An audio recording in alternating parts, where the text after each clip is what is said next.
What's up, everybody, and welcome back to Fireside Giants. I'm your host, Anthony Rivardo, joined by my co-host, Alex Wilson.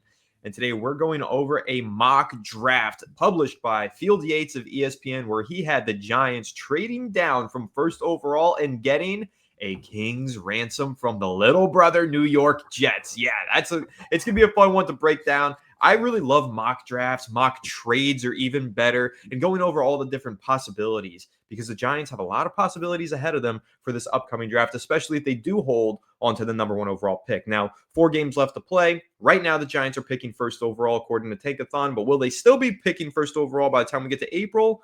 Maybe, maybe not. But in the meantime, let's talk about it. What if they do pick first overall? Is there a quarterback that a team is going to want to trade up and select with that number one overall pick? Quite possibly. There's a Heisman Trophy frontrunner who's playing some really good football this year that could totally go first overall. So, Alex, how are you doing today, my friend? How are you feeling about this mock trade from Field Yates? I can't wait to go ahead and break it down. Yeah, I'm doing pretty good, man. And to start today's episode, yesterday I dropped some feedback in the comment section on YouTube and asked you guys, what do you guys want to see? Do you like our new intros? Always happy to tweak and adjust things. And today we're keeping the intro, but we're changing it up. A lot of you said we watched the whole episode. We're going to see it anyway. We don't need the intro that shows a clip or a preview. So today we're going with a little bit of Giants trivia. We're going to try a little trivia action moving forward so you guys can get involved. Today we're on level easy.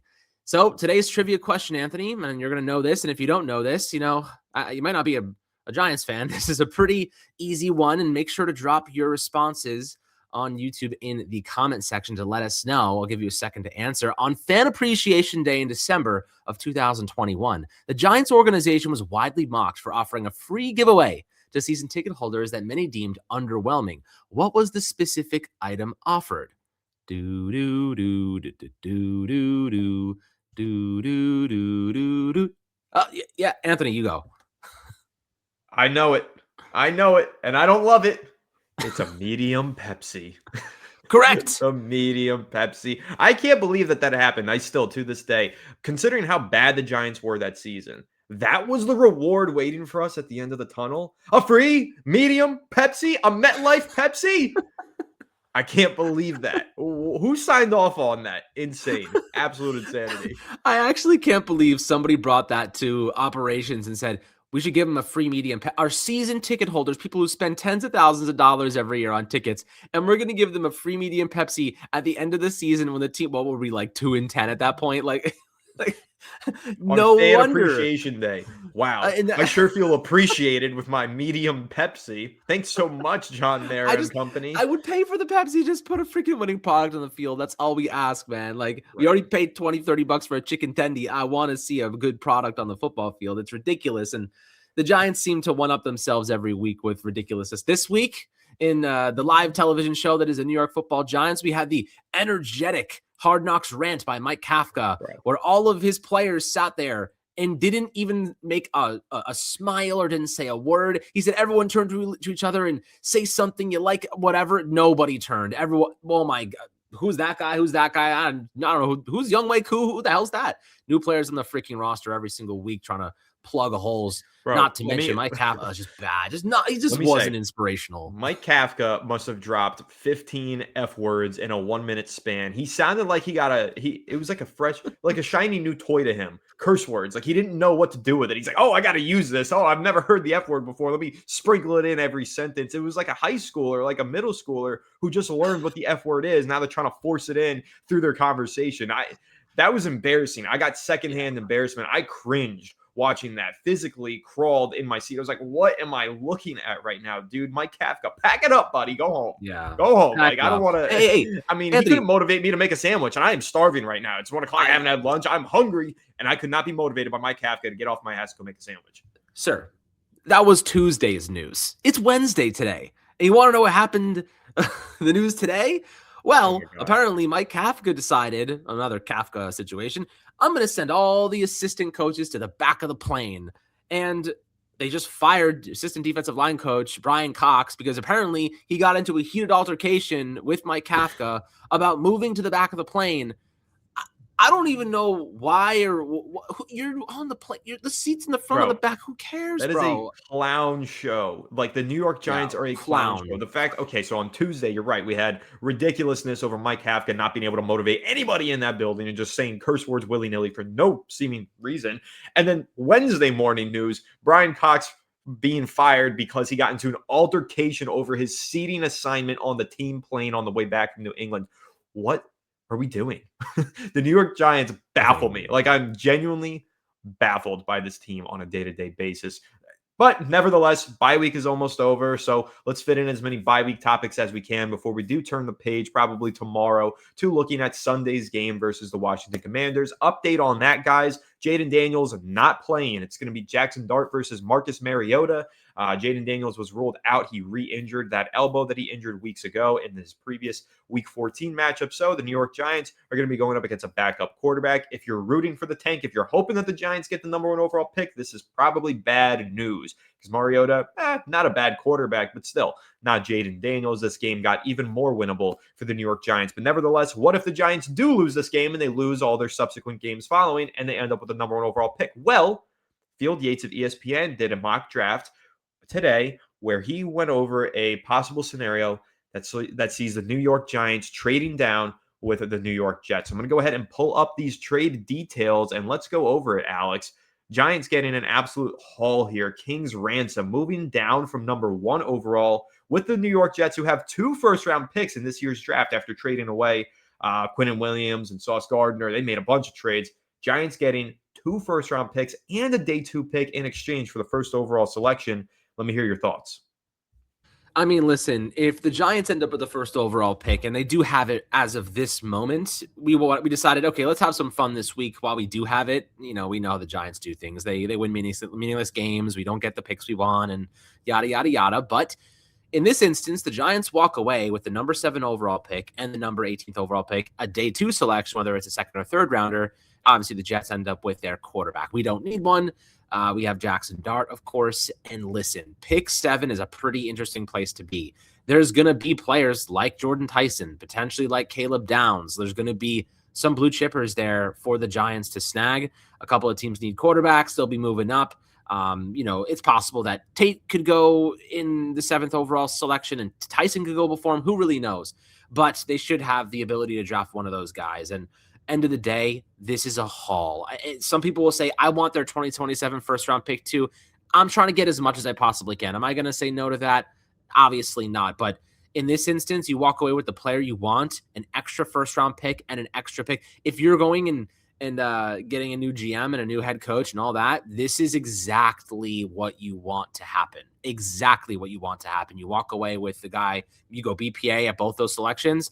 You got 2 cost control talents for the next 4 or 5 years, and then you have another premium day 2 pick. So and the Jets are a bad football team, so that day 2 pick is valuable. It's much higher up in those rounds. I think that this is an instance where the Giants have nothing to lose in this situation. In fact, they have everything to gain. I'm taking the best offer that someone is giving me, Jets or another team, and I'm walking into the sunset saying, I get Jordan Tyson, I get Caleb Downs, I have the 18th overall pick to address another weakness or just simply get the best player available. And you're pretty happy with that because that means this new GM, this new head coach gets to get some of their guys. You know, we don't have that much money next year. You're going to have to dip into 2027 just to solve some needs. They get to use these selections, all this draft capital to bring in guys they want that craft their identity. And I do think that's really, really important. It absolutely is. And this is how you rebuild a franchise overnight, essentially. You stockpile draft picks by trading down. That's what the Bears did. We've seen a lot of franchises do this in the past. If you're picking up high and you have your franchise quarterback already, which the New York Giants do, that being Jackson Dart, you can move down, let a quarterback desperate team move up, and take all their picks and just address so many needs. I mean, you can really build for the future, and that's what the Giants do here in this mock trade. Of course, moving down to number 7, taking Arizona State wide receiver Jordan Tyson. Jordan Tyson's awesome. We've talked about him a lot already on the channel. We're going to do breakdowns on him. This guy is a mover. The way he moves in space is awesome. He goes up there. He mosses people. He's really fluid. I think that he honestly would be a perfect running mate for a guy like Malik Neighbors. Neighbors is more of a separator, gets in space, run after the catch. Jordan Tyson being a guy that you could throw it up to 50-50 ball, and he's going to make a crazy back shoulder. He's really impressive. And I even love Alex, this number 18 overall pick, Clemson cornerback Avion Terrell, younger brother of AJ Terrell. He's a smaller cornerback, 5'11", 180 pounds, but that to me screams Cordell Flott replacement. Cordell Flott is an impending free agent. He might walk in free agency this offseason. I don't know if the Giants can afford to pay him $15 million per season since they're already paying Paulson Adebo $15 million per season. So they might have to replace Cordell Flott in the draft, and that could be Avion Terrell at number 18. So I think that this mock trade in particular from the Giants' perspective is a home run. You're also getting a day 2 pick. The Giants are lacking their 3rd round pick, which is a day 2 pick from the trade for Jackson Dart last year. So you're getting that pick back. You're getting an extra cornerback who can potentially start for you from day 1, and you're getting a wide receiver who can start opposite Malik Neighbors. This is a home run for the New York Giants. And I even think, Alex, from the Jets' perspective, it's also a home run. The future of the Jets, very undetermined. But I know one thing about their future, Alex. It's not going to involve Justin Fields. It's not going to involve Tyrod Taylor. They are in the quarterback market, and I do not think they're going to be able to address that position through free agency. The Jets need to draft a quarterback, and that's why they traded to get an extra first-round pick, was for this exact scenario where they can package those 2 first-round picks and move up and get their franchise quarterback. And Fernando Mendoza, by all accounts, he's on the trajectory to be a potential QB1 franchise quarterback, franchise caliber quarterback in this year's draft. So I actually think when you look at it from the Jets' perspective, this is a win-win for both of these teams. I would love to see this come to fruition. Giants, please wind up with the number 1 overall pick, because this is my dream scenario.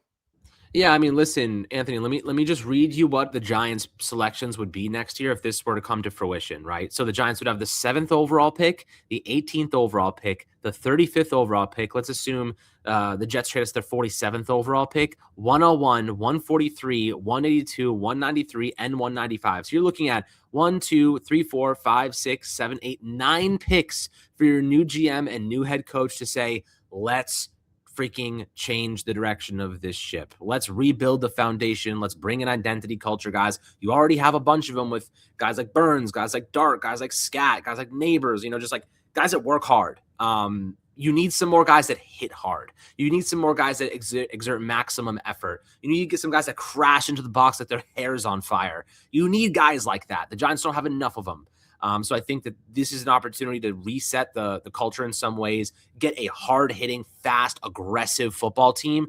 And then when people go to watch this product on the field at MetLife Stadium, they're not thinking about the size of their Pepsi. They're thinking about how that guy just took that dude's head off, you know what I mean, in a positive way. So, I think that this is a really good opportunity for the Giants to structure. If this were to come to fruition, this is like best case scenario. You have 9 picks. Not to mention you have 4 in the top 47, including 2 in the top 19, top 18, and then you have a 2nd and 3rd rounder. Like, you are just feeling good. You're feeling real good. Actually, I do believe that's the Jets actually don't have. Do they even have a 3rd round pick now that I think about it? Hold on, let me see. I don't know what the Jets have outside They of have having 38 the 2 first-round picks that they don't even have a 3rd round pick. They have the 6th pick in the 2nd round and the 15th pick in the 2nd round. So they actually have to give up one of those picks, which is even better for us. We're not going to get a 3rd round pick from the Jets. We're getting a 2nd round pick guaranteed. Sounds good. I love it. Sign me up. I love it. Yeah. Also, I'd like to point out that you could theoretically turn around and say, okay, that 2nd round pick, now we have 2 of them. We could leverage one of those to go get a proven commodity. Maybe I could go trade for somebody that fits our mold. It's not just draft capital. Like, you can leverage that for proven players too. So there's just so much you can do. Last time the Giants had 2 2nd round picks, what did they do? They traded one of them away for Brian Burns. How do we like that? That was a success, wasn't it? Yeah, they traded that 2nd round pick to the Panthers, got Brian Burns, and they used the other 2nd round pick on Tyler Nubin. Jury's still out, but still. Trading it away for the proven commodity actually ended up being the better move than using 2 2nd round picks in the draft. So I'm with you. If the Giants can land an extra day 2 pick out of this, being an extra 2nd round pick, go ahead and find out who's on the trade market, because then even looking at pick number 7, number 18, with those picks, we're addressing wide receiver, we're addressing cornerback. Have we addressed the linebacker yet? Have we addressed interior defensive line? Have we done that in free agency? Are we neglecting that in free agency? Could we do that with a day 2 draft pick that we get in exchange from the New York Jets? Could we go pick up another instant impact player who's a veteran? Totally possible. So this can be cut and sliced so many different ways, Alex. This is like a dream scenario, as I called it earlier. And I think when you look at it, is it realistic? That's a big question here. Is this just a pipe dream? I do think it's realistic. I think this is what the trade package for the number one overall pick looks like when there's a franchise quarterback on the board. And I think Fernando Mendoza, what he's done with Indiana, and the way that he's taken that team so deep throughout their season, and he's led them, and he's battled, and he checks the character boxes. He's a leader, definitely a green check mark in that regard. If they make a deep playoff run, I mean, you're talking about a team that could potentially, you're talking about a quarterback that could potentially just fly up into the consensus number one overall pick. And if that's the case, and the Giants are picking first overall, you are sitting on a treasure chest, and you got to let somebody else take that treasure chest. Yeah, you absolutely are. And listen, let's even take it a step further. Let's assume the Giants don't have the first overall pick. Maybe they have the second or third. What other teams are there that would be willing to trade up? Well, maybe the Pittsburgh Steelers want to move up. They're currently 20th overall. But would you say, okay, I'll take the 20th overall pick, but I also want your first round pick in 2027? Because I know 2027 is supposed to be that like mega draft. Is that something you're interested in? Well, again, it depends on the package, because if you can get 2 first-round picks this year, if you're a new general manager stepping in especially, or a new head coach stepping in especially, you're going to say, I want as many resources right now as I can get my hands on. I think that's kind of, and if you're Joe Shane, especially, if it's not a new GM, he's going to want the picks this year, because the picks next year might not help him if he doesn't win this year. So I think it's tough, though. But would I like to get a 2027 first round pick? Absolutely. I would love to. That draft class is supposed to be stacked. And listen, you guys all know I love Jackson Dart. I am the biggest Jackson Dart fan. That's why I'm saying trade down from number one overall. Don't even entertain Fernando Mendoza like some of these other beat writers are writing about right now. Ridiculousness. So don't even entertain taking the quarterback this year. But realistically, would I like to have an extra first-round pick in 2027 in my back pocket just in case 2026 doesn't go as planned for Jackson Dart? Or if I want to add more talent around Jackson Dart in 2027, either way, add insurance for 2027 draft. I would love to get an extra first-round pick in 2027. Like I said, 2026, the quarterback is Jackson Dart. 2027, it should also be Jackson Dart, but why not get an extra first-round pick for insurance? Who knows? He's had his injuries. So, yeah, I mean, you're absolutely right. He has had his injuries. So, this is the thing about where the Giants are right now, is that I do believe they're in a really advantageous position for a new regime. Specifically, Joe Shane can't be retained because they can't let him make a move that is in his best interest. You know what I'm trying to say? Like, they can't let him stay because they can't sit there and say, okay, Joe Shane has to make a move now because it's in the best interest of him keeping his job for the future. I think they have to bring in a new GM, new head coach, because they will automatically do what's best for the Giants, because what their future is protected for at least a couple seasons. Like, it's an objective analysis of, okay, I'm doing whatever I can to make this team better. Joe Shane at this point is doing whatever it takes to make him look better. That's why Evan Neal hasn't been cut. My Jalen Hyatt hasn't been cut. Why Graham Gano is still freaking here. Like, these are, Joe Shane has done a lot of things to make him look better on paper, which is why, well, he's the one that's not been scapegoated yet. Everybody else has been. That's why he's surviving.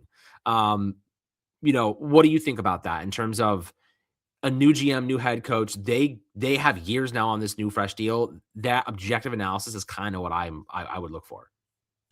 Yeah, I mean, I want an outside guy who's got an objective analysis. I've been so clear about that and adamant about that. I think that the Giants have had tunnel vision. I think that they've been looking internally too often, and that they've had the same people making the same decisions over and over again. Bring in a new guy, fresh set of eyes, somebody who has a completely different perspective on this team, its strengths, its weaknesses, its roster building kind of priorities. Bring in somebody new. And that somebody new might say, hey, I'm trading down to number 7. I'm not taking a wide receiver. I don't want Jordan Tyson. I just re-signed Wandale, perhaps. Maybe I want to go ahead and draft Caleb Downs. Maybe I want to go ahead and draft Ruben Bain Jr., who we talked about. Miami edge rusher might fall to number 7, totally possible. Maybe Arvell Reese. I don't think he's going to make it down to number 7, but maybe he does. Maybe they want to take the Ohio State linebacker / edge hybrid, who's really talented as well. So there are so many different ways that you can look at this. And that's why that's a great question, Alex, because a new GM will have a different perspective, and everybody in the comment section is going to have a different perspective too. So guys, definitely do drop your thoughts down below, because if you think this is a good mock trade, let us know. If you think this is a bad mock trade, if you'd rather stick and pick, also let us know. I think there's so many different perspectives that you can have about what the Giants should or shouldn't do if they're picking first overall. Yeah, I mean, there's a lot to consider here, but as Anthony said, make sure to drop your thoughts and comments down below. This is a fun time for us Giants fans, Anthony. This is usually when we get the most excited around the draft time. We're a little bit ahead of the ball this on December 10th. But I'll tell you what, we might not have the first overall pick for much longer. The Commanders aren't looking so much like a competitive team, not that we are, but they are beatable. Like, we have 2 games down this stretch. I think we still will end up losing to the Vikings, and I still think we lose to the Cowboys to end the season. But the Raiders and Commanders are bad football teams too. It's a poop out. Like, who can look like the most crap? That's really what it's gonna look like, man. I'm telling you, I think that Raiders versus Giants game is the ultimate tank bowl. I think whoever loses that wins the Poo-poo number 1 bowl. overall pick. The I think poo-poo that's what it's platter. going to come down to. Yeah, so we'll see. I mean, the last few games for the Giants, like I said, pretty much all of them are winnable. I think the Cowboys is the toughest game on the schedule, but even that I think is at least somewhat winnable. The Giants only lost by 3 points to them in week 2, and that was with Russ starting.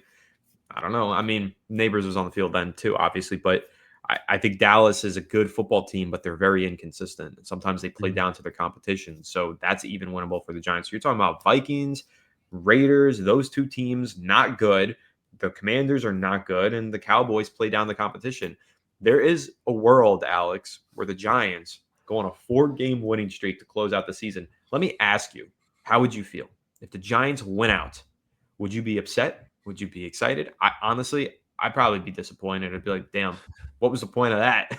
Especially if you're bringing in a new head coach. It's not like they're not even culture wins if you're resetting the culture with a new coach 2 weeks later. So honestly, man, I don't usually root for tanking. And this is my perspective. If the Giants win games, all right, cool. Good for Jackson Dart getting some wins under his belt. That's valuable experience. If the Giants lose their games, cool. Good for us because we're getting a higher draft pick. I'm kind of indifferent at this point. So what I would ask you is this, and what I would ask everyone is this. Does Jackson Dart winning the next 4 games or losing the next 4 games impact him at all in the way he plays in week 1 of next season? Probably not. The only thing that's going to impact the way he plays in week 1 is who the coach is. Better talent.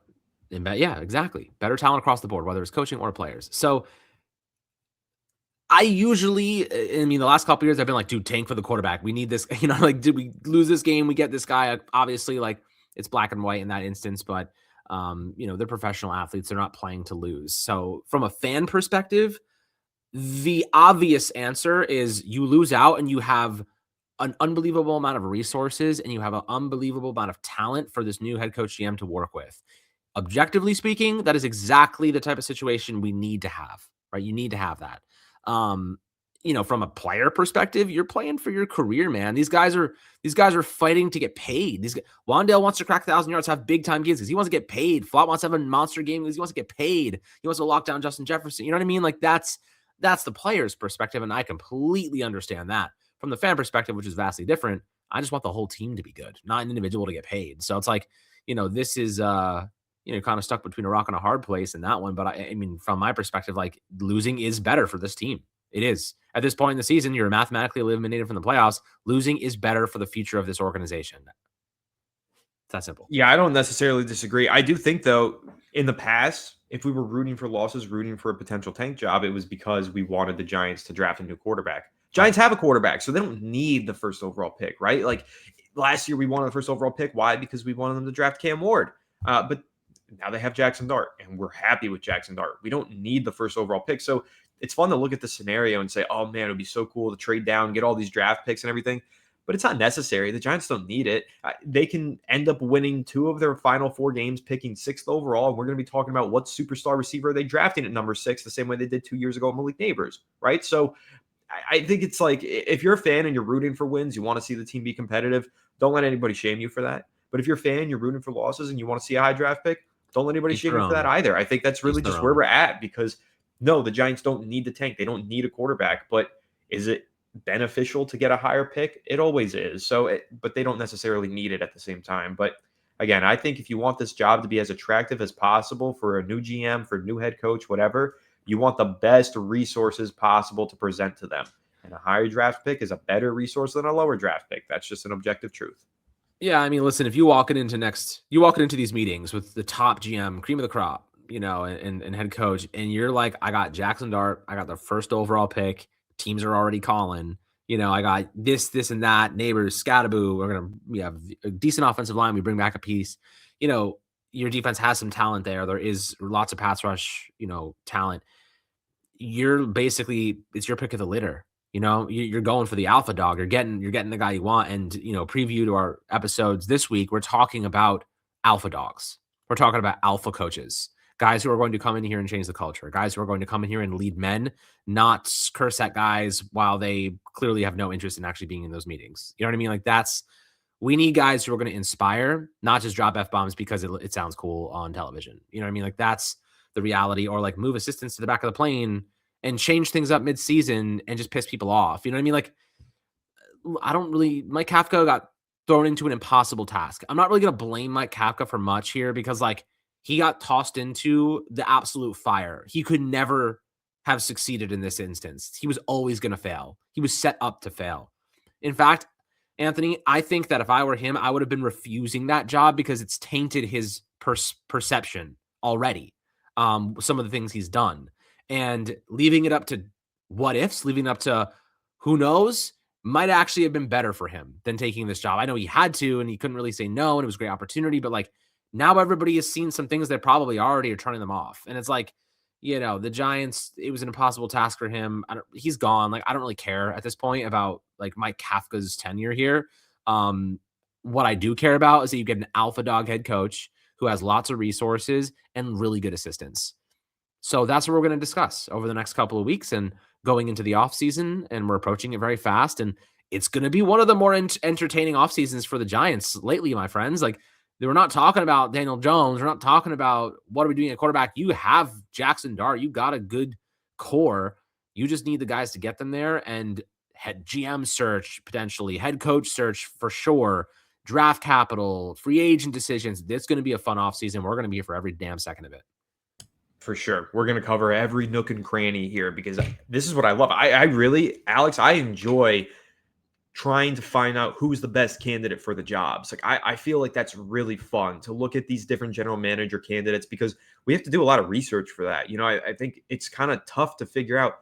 You watch the players, right? You scout the players. You see, okay, this guy Jordan Tyson makes crazy catches. He would be a sick wide receiver. I'd love to have him. He put up, this many yards, this many touchdowns. Be a great pick for the Giants. That's kind of easy. But going through and saying, who could the Giants hire as the general manager? And then you have to go and research the best front offices in the NFL. Find out who the assistants are in those front offices. Find out what their credentials are. What's their experience? What's their role in the current front office that they're in? You got to do a lot of research for that, and that's really fun. Same thing for these head coaches. You go ahead and you say, hey, who's the hot shot coordinator right now? And you find out that Chris Shula, Shula's a DC there. Oh, he's done a tremendous job with that defense. Oh, wait, he's also best friends with Sean McVay. He's McVay's top protege. Like, that's a lot of fun to do that research and see which rabbit hole you go down on all these coordinators and front office execs and find out who you like the best. It's a lot of fun. And we do all of that on our own time. And then we present it all to you guys right here on Fireside Giants. So if that sounds cool, if you want all of the background information on all of these top head coaching candidates and all these general manager candidates, and of course, once draft season is here, if you want film breakdowns and prospect breakdowns on all the top guys in the draft, all of it, we're your one-stop shop, baby. That's what Fireside Giants is all about. And let me tell you this, we've gotten really good at it because we've been doing this for several years, almost 5 to 7 years, whatever. I don't remember when officially we started doing YouTube. I think it's been about 7 years. And we've had how many head coaching searches, a general manager search in there. And we've done a lot of high draft pick breakdowns. So we've gotten pretty good at it. We're your one-stop shop. Come here, subscribe to Fireside Giants if you want all the information on what's going to be a really fun New York Giants 2026 offseason. Yeah, and it's going to be really enjoyable because we already got our quarterback. Now we don't have to worry about that. Now it's just about tooling up and pretending that we make a difference and we can make the decisions for this team. But we'll see how accurate we really are at the end of the day. And our evaluations of what this team needs, we'll do the fun rebuilds and Madden, and we'll do all the fun stuff and on the podcast as always. But guys, really appreciate tuning in and engaging with us. If you like the trivia that we did at the beginning of the episode and little engaging thing that we start off with, that way you guys can get involved in our process and have some fun. And, I'll do some more difficult ones. We'll change it up. I think that is really cool. And Anthony, I'll give them a little extra trivia. I know I already dropped it for you, but I'll have you guys answer this in the comments. A little end game trivia for you at the end of this episode. So here's the question. During the viral Tommy Cutlets era in 2023, quarterback Tommy DeVito's agent became an internet sensation for his black pinstripe suit and fedora on the sidelines. What is the agent's name? I'll let you sit with that and drop it in the comments down below. And I think we'll start to do some rewards for these things. If you get it right, first person to get it right, we'll send you stickers and stuff like that. So we'll set up some cool interactions down the line. We'll be making new ones. So those are the stickers we have right now that Anthony is showing on the screen, which are really freaking Pretty cool. fire. So Really definitely, cool. we'll start giving some of those away and sending them out and making new ones for you. But always happy to, do some engaging stuff and bring you guys into the loop. I'd appreciate it. As always, Anthony, I'll let you wrap it up. Yeah, I'll wrap it up, but I got to say, you're not letting me answer this trivia question. It's like you're dangling a chicken cutlet in front of my face, bro. Like, I want to answer this one. I'm Italian. I got to answer this one. Never mind. Whatever. Fine. I'll let the audience drop their thoughts and comments and answer the trivia question below. Hopefully some of you guys get it right, and maybe you'll get one of these really cool FSG stickers. So let us know if you want one of those stickers as well. But thanks, guys, for tuning in. Make sure to leave a like if you enjoyed, subscribe if you're new, ring the bell so you don't miss an episode, and comment your thoughts down below in the comment section. And if you're listening on Apple or Spotify, be sure to leave us a 5-star review and go ahead and follow us on all our social media channels at Fireside Giants. Without further ado, we'll catch you on the next one. Have a good one, and let's go New York Giants.